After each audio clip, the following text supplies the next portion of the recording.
நாளாக சென்னை பயணம், நாளைக்கு நீங்கள் சொன்ன மாதிரி தோட்டத்துக்கு திரும்புறீங்க. ஆமாம், நாளைக்கு திரும்புகிறோம். உங்களுடைய பயணம் திட்டமிட்டபடி நல்லபடியாக முடிஞ்சிருக்குன்னு வெற்றிகரமாக முடிந்தது. இப்போ ஆர்எஸ்எஸ் பாரதி திமுக சொல்லியிருக்காரு, எப்படி வந்து அதிமுக பாஜக ரெண்டாக பிரிச்சதோ அதே மாதிரி பாமகவையும் பிரித்து அந்த பணியில் தான் மேற்கொண்டுட்டு இருக்காங்க அப்படின்னு சொல்கிறாங்க. அதாவது கண்ணு, ஒவ்வொருத்தருடைய விருப்பம், அவங்க விருப்பத்தை அவங்க மனசில் இருக்கிறத எப்படி போகணும் எப்படி நடக்கணுன்றது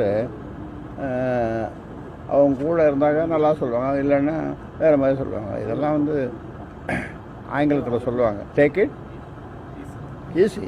பாமகவுடைய தொண்டர்கள் எல்லாம் நம்ம வந்து வளர வேண்டிய இடத்துல இருக்கிறோம், வெற்றி பெறணும் இந்த தேர்தலில் நினச்சிட்டு இருக்காங்க.